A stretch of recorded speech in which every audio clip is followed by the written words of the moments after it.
You have a home screen in your mind, basically the things that you perceive, what's being brought to your attention. And that's part of why people are talking about virtual relationships are not like real relationships. Part of the reason why people think that is because if their virtual friend isn't being brought to their attention, they forget they exist. Yeah, it's so easy to lose relationships, and it's that much harder to build a relationship and like keep it up. We want to build meaningful relationships virtually. But in order to do that, we need to be able to have a mechanism that reliably allows us to engage and actually build a long-term relationship, but that requires not relying on these platforms to continue to prompt me to engage with this person. A few months ago, we tried out VR. I tried it out, I think, for the first time. Virtual reality. Virtual reality. I think it was like the Meta headset or something. And it was really cool. We played some games. There was one where you have a gun and you shoot some fuzz balls.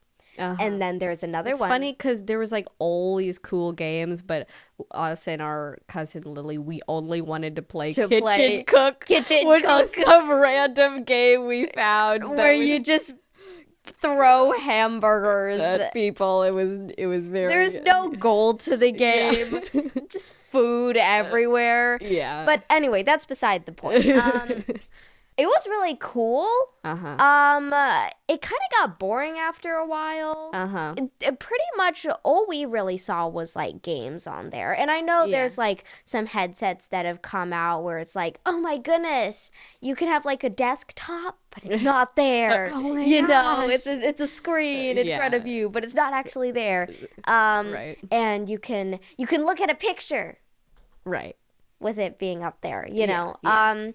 And that's all fun and good, but it doesn't seem that practical. I mean, well, I think that there's definitely plenty of great use cases for VR, but if we're talking about like the what we're really thinking about, like kind of comparing it with is AR, which is augmented reality, and where this is where if you look at some of the AR glasses, basically they look like regular glasses, but then they're like kind of imposing stuff on top of it, instead of like, which is really cool. Yeah, and some of the VR can like basically imitate AR by having a video camera and then showing you the video camera, but you still got this big thing on your head. And when it comes to like, you know, I just finished listening to the Ready Player One audiobook, and it's kind of in that sort of like setting of the book.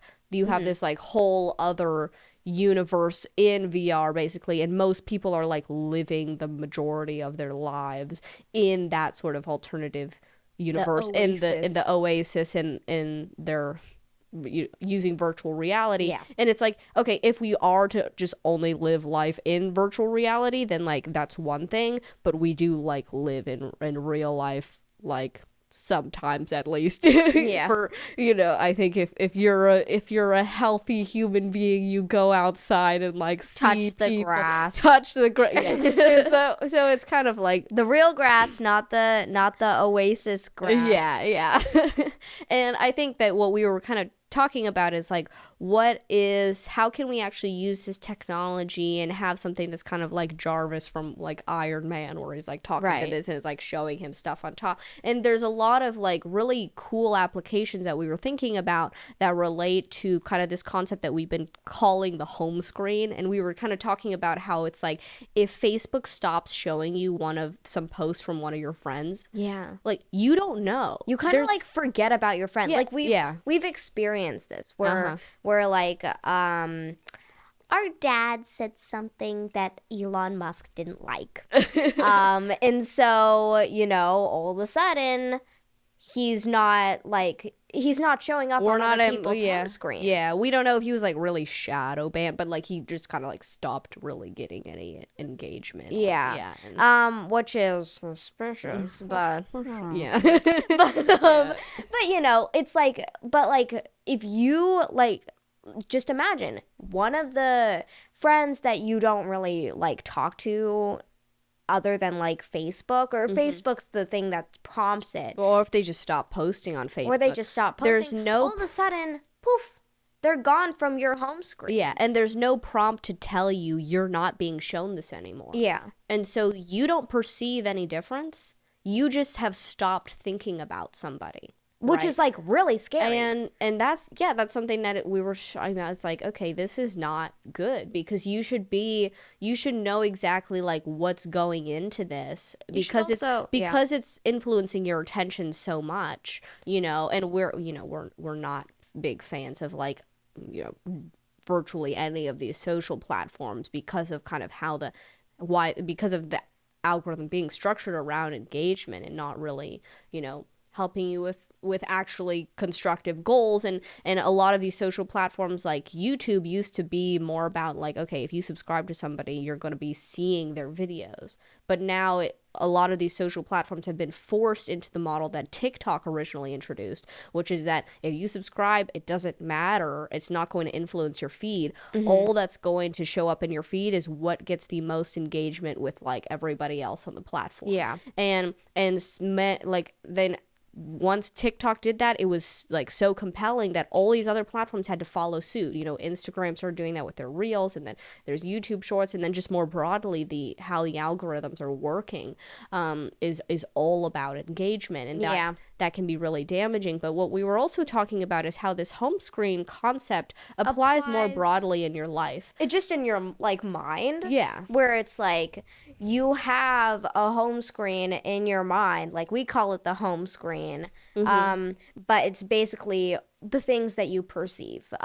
What's being brought to your attention. What's being brought to your attention. And that's part of why people are talking about it. It's like, oh, I need to have like, if you have a virtual relationships are not like real relationships. Part of the reason why people think that is because if their virtual friend isn't being brought to their attention, they forget they exist. Yeah, because they're not saying hi to them on the street. And that's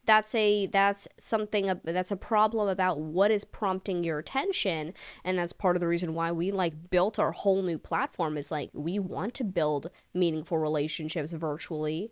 But in order to do that, we need to be able to have a mechanism that reliably allows us to engage and actually build a long-term relationship, and that requires not relying on these platforms to continue to prompt me to engage with this person, right? And that's something that I think more broadly is something that relates to kind of also being able to build meaningful goals, because it's also because you have all of these distractions. If it's not being prompted to your attention, then it's really easy to just you're looking on your phone and you totally forget about it. And then you're doing something else. And that's also something that when it comes to also being able to engage with real people, like before, if you have a close-knit community that's like really engaged in your life, if you set a goal, then like a week later, if you like forgot about it, they'll be like, hey, didn't you say that you wanted to do this? And that's something like we've met people who are like, they'll like for like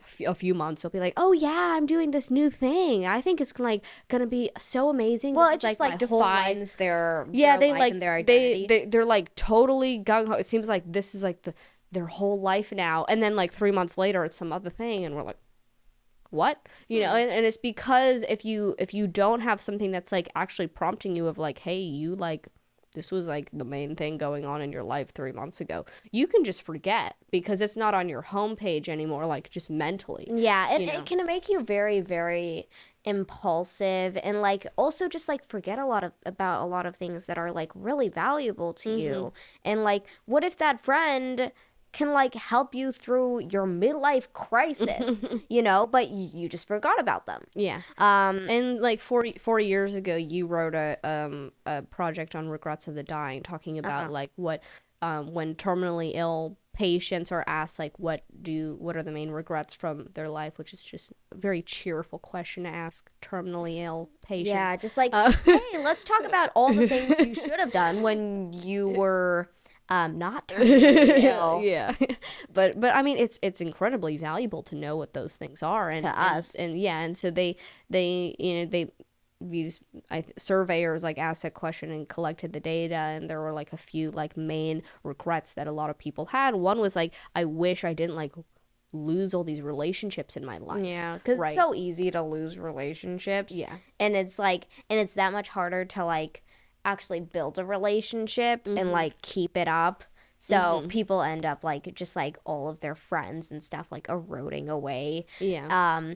You told me like this is always stuck and it helps me spell.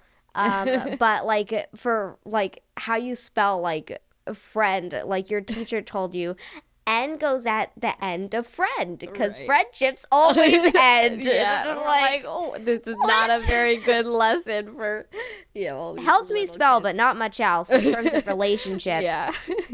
Pretty depressing outlook, huh? Yeah, but like the point is that if something's not on your home screen, it's so easy to just completely forget about it and just to like, and that's like really scary because some things that can be like really valuable, you can just decide not to focus on. And then they're just gone in terms of your perception. And obviously you don't want that, right? Like you want to have control over what you pay attention to. And that's exactly what we're trying to do with our platform. Is like, one, you want to build, we're currently working on building some AI applications for this, but then also just manually, like, basically we just have a home screen that's like members of in order to become a member, like all the members, like we want to engage with these members, right? And it's like, and then so you're just kind of seeing that in chronological order, and that's something where it's like, all these posts, like I'm glad that I'm seeing all of the posts on our platform because it's like coming from people that we know and that we care about and that care about us, right? And it's about like what they're engaging with on a daily basis. It's like this is great. And then so even without like an AI, it's still like, infinitely better in my opinion in terms of like actually helping you with constructive goals. And when it comes to being able to then actually once we have this application, being able to use that in an AR format is even better because it's like, you can have something that's like notifying you of like, hey, here's this thing that like, you wanted to work on and like right now you're like not doing that, or like whatever it is that might help you to prompt the like home screen of your mind of like, here's the things that are the most important. Here's like reaching out to this person that you haven't talked to in a while. All those sorts of things, being able to actually use that in an AR application is something that we think is like going to be incredible. Because you have all these things happening in your life that's, that's not in like virtual reality yet, and that you want to actually be prompting you about. And there of course there's a ton of like other AR applications that we've been talking about that are really cool that aren't like super related to this sort of concept. But I do think that it can be really helpful to sort of understand how much it's scary that you can just totally forget about something when we are kind of living disconnected lives and you don't have people around you to kind of to keep you accountable or to have kind of like shared history with. Like that's one thing that people talk about regretting when they get a divorce is that they lose a lot of the memories that they have of their life because the person that they had those memories with is now gone, right? And so when you have all these relationships and then you lose them, it's really hard to keep remembering them because the brain stores memories that it thinks are relevant. If you had a bunch of memories with somebody and then they're no longer relevant to your life because they're no longer in your life, then you lose all of that information. And that's really damaging in terms of being able to triangulate like how did I get to the place that I am now, and just being able to understand your own life. Like you want that data, you want that information, even if it's just for like selfish purposes of like what happened to me and like why is this happening to me now. Being selfish in terms of like actually doing what would be best for yourself will end up like helping a lot of people, including you. You know? Well, that's when it comes to like if you really understand, if you have a good understanding, if you have a bad understanding you're being selfish, then that can definitely like be misguiding. But I do think that and that kind of relates to our conversation about capitalism, is that like the purpose of capitalism is that you can operate within your self-interest and like also have positive outcomes for other people, but that to try to do that without like good values and understanding and being connected is like going to have problems that we see today. Yeah, but like going back to AR. Yeah. It's like it would be like really cool.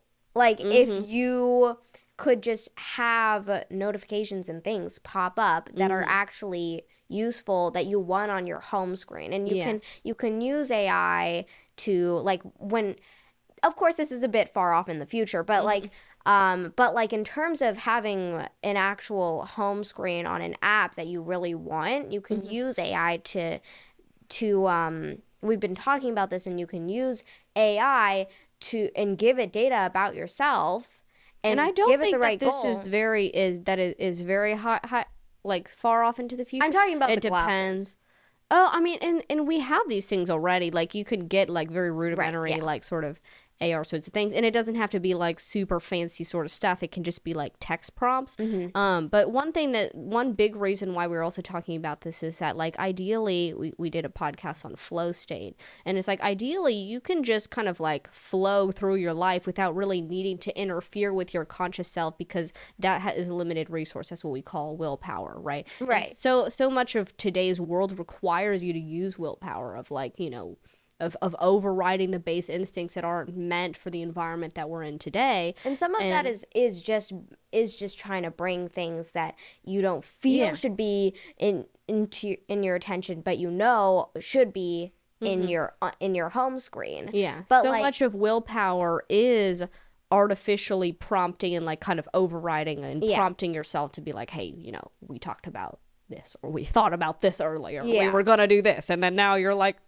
looking at the cookies. Yeah. We talked about eating the broccoli, but the cookies are right there. The cookies are prompting you. You need something else prompting you to offset that. Yeah. Right? And if you have like an AR glasses that's like, hey, no cookie, and then you could just like, oh yeah, no cookie, and then No it's like, cookie. it's just there's little tiny things that are just about prompting and bringing things to your attention that can help you so much with your decisions, because once you make a decision, then it's like, then that's really easy to have something that prompts you, right? Because what AI isn't good at is coming up with goals. But once you give it a goal, and once it's very, very clear, you can easily train AI to be like, no cookie, like here's another healthy option, or just like, let's go on this run that you said that you were going to go on every day, that enables you to flow, Yeah. which saves a ton of energy. Yeah. And that allows you to like, well, if you want to check out our flow podcast, Yeah. then go right ahead. But it basically, there's no downside to flowing more if you have that direction, and if you have the right goals, and that's what this can help you with.